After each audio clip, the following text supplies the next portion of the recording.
adalah mengenal Khalifah Umar bin Khattab. Sebelum masuk ke materi hari ini, kita sudah mempelajari materi apa? Abu Bakar As-Siddiq. Abu Bakar As-Siddiq. Oke, coba. Ustazah mau mereview ulang sebentar tentang Abu Bakar As-Siddiq. Abu Bakar As-Siddiq itu nama aslinya siapa sih?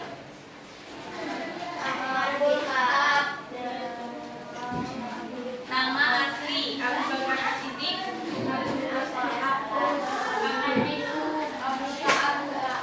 atau Abdul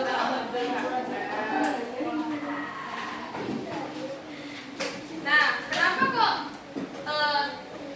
Abu Bakar As-Siddiq itu? Oh ya, sebelumnya setelah masuk Islam. Abdullah bin Abi Quhafa At-Taimi. Nah, setelah masuk Islam kan namanya jadi Abdullah bin Abi Quhafa At-Taimi. Tapi kenapa kok dipanggil Abu Bakar As-Siddiq?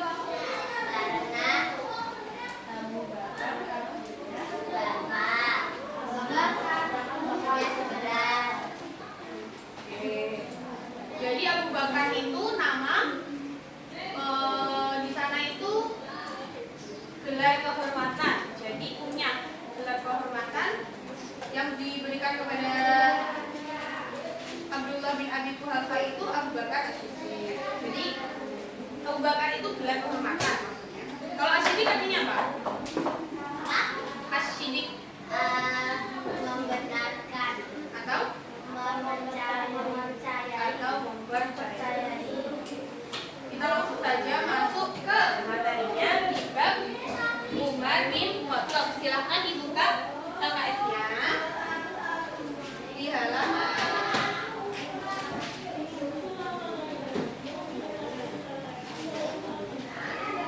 di halaman 53. Dibuka LKS-nya di halaman 53.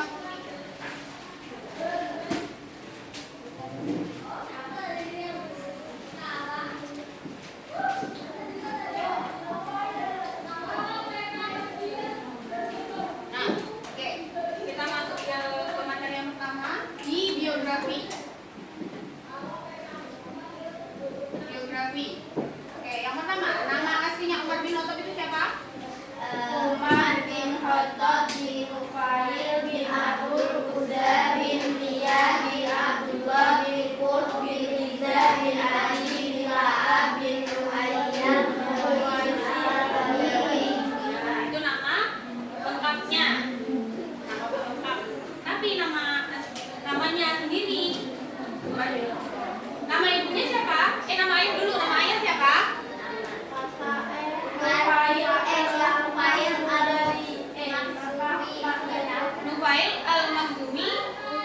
Nufail al-Makhzumi.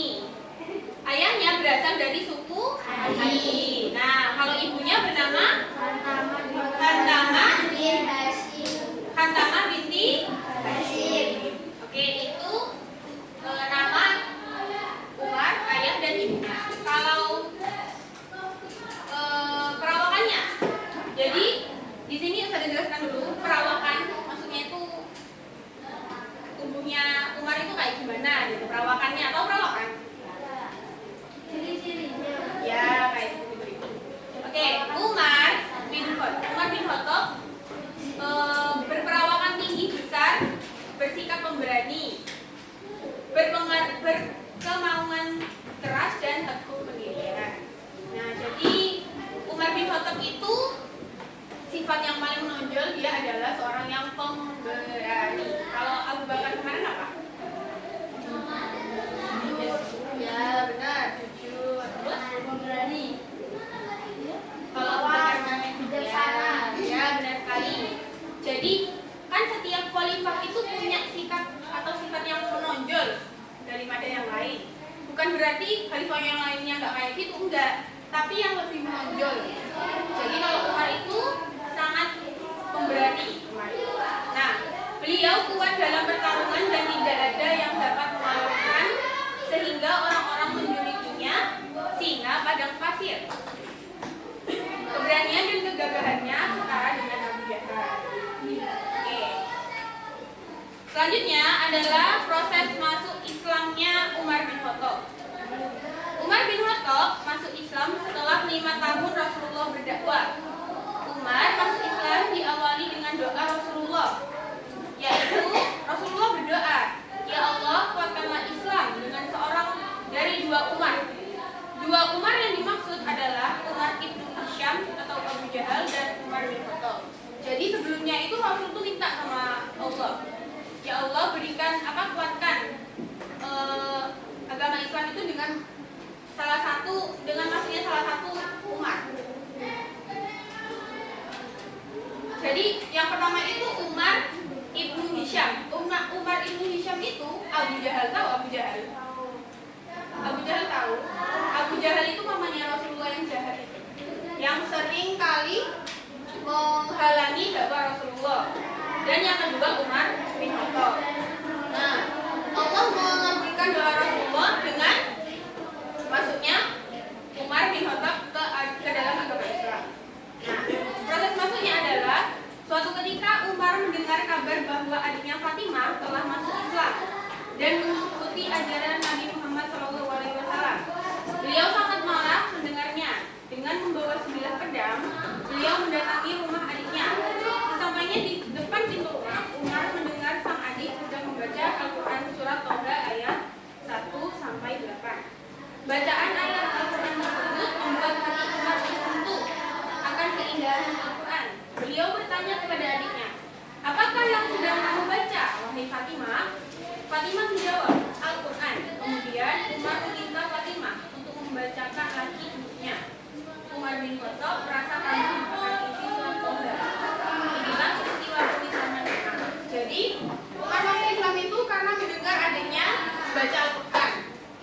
Hatinya terlunjung akan keindahan bacaan Al-Quran. Nah, bacaan Al-Quran yang dibaca oleh adiknya itu adalah surat Toha ayat 1-8. Setelah Umar bin Khattab memeluk Islam, kehidupan kaum muslimin di Mekah berubah. Masyarakat muslim mulai berani mengerjakan sholat di rumah tanpa merasa takut terhadap kaum lain. Nah, jadi saking pemberaninya Umar, orang-orang itu pada takut sama Umar. Apalagi ketika tahu Umar itu masuk Islam. Jadi kan kekuatannya kaum muslimin itu lebih kuat gitu. Jadi umat muslim pada zamannya Rasulullah itu nggak takut lagi karena masuknya Umar ke dalam agama Islam. Oke. Terus selanjutnya pengangkatan Khalifah Umar bin Khattab itu Umar bin Khattab diangkat menjadi khalifah berdasarkan yang menunjukkan dari khalifah sebelumnya. Siapa khalifah sebelumnya? Abu Bakar As-Siddiq. Sebelum wafat, Abu Bakar sempat bermusyawarah dengan para sahabat. Waktu itu Abu Bakar mengusulkan Umar sebagai penggantinya dan disetujui oleh semua sahabat. Setelah Abu Bakar wafat, Umar dibaiat menjadi khalifah tanggal 23 Jumadil Akhir tahun 13 Hijriah. Jadi proses pengangkatan Khalifah Umar bin Khattab itu ditunjuk oleh Abu Bakar As-Siddiq. Jadi sebelum Abu Bakar itu wafat, dia sudah mengusulkan dulu untuk yang meneruskan perjuangan dakwah Islam itu adalah Umar bin Khattab. Nah, Umar bin Khattab menjabat jadi khalifah selama 10 tahun 6 bulan. Beliau wafat karena diserang oleh Abu Lu'lu'ah. Abu Lu'lu'ah adalah seorang mantan budak Persia. Pada saat Abu Lu'lu'ah itu adalah seorang mantan budak Persia. Jadi Umar bin Khattab itu meninggal atau wafat karena diserang oleh Abu Lu'lu'ah. Meninggalnya saat ia akan memimpin sholat subuh. Peristiwa ini terjadi pada Rabu 25 Zulhijjah 23 Hijriah atau 644 Masehi. Akhirnya Umar bin Khattab syahid pada tanggal 1 Muharram 23 Hijriah dalam usia 63 tahun. Oke, mungkin dari sini di biografinya Umar dari awal, dari namanya, terus sikapnya, sifatnya, perawakannya, terus proses masuknya, kepemimpinannya pada saat Umar bin Khattab menjabat menjadi khalifah sampai wafatnya. Mungkin ada yang mau ditanyakan?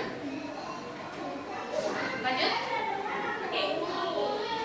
Dakwah Umar bin Khattab. Sebelum masuk Islam, sifat pemberani telah dimiliki Umar bin Khattab. Keberanian Umar tampak ketika akan berhijrah ke Madinah. Umar terang-terangan berhijrah di depan kaum Quraisy. Beliau menantang orang-orang kafir Quraisy dengan perkataan, siapa yang ingin istrinya menjadi janda, anaknya menjadi yatim, maka halangilah saya untuk hijrah. Mendengar hal itu, tidak ada satupun kaum kafir Quraisy yang berani menghalangi Umar bin Khattab untuk melaksanakan hijrah. Jadi saking memberaninya, Umar berkata seperti itu. Siapa yang berani menghalangi kaum muslimin hijrah? Ayo, yang mau istrinya jadi janda, yang mau anaknya jadi yatim, itu kan halangi. Jadinya kaum kafir Quraisy nggak berani, karena Umar bin Khattab yang berwatak sangat keras. Nah, jadi nggak berani.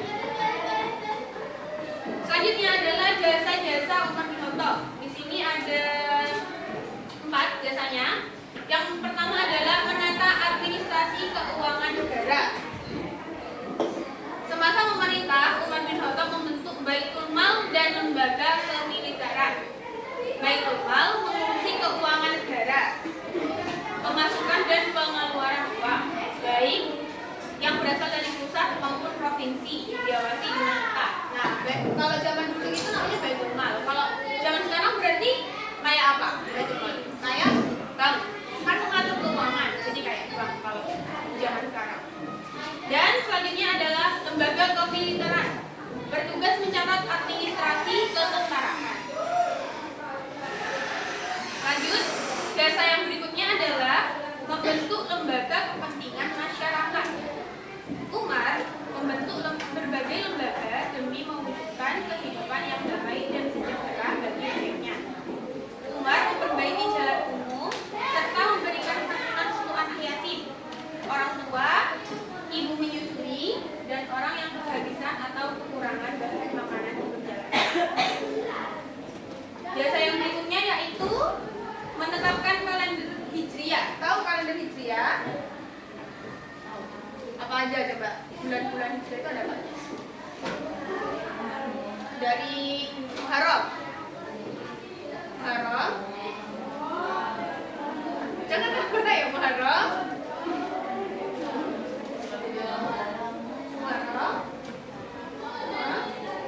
Awal, Rabiul,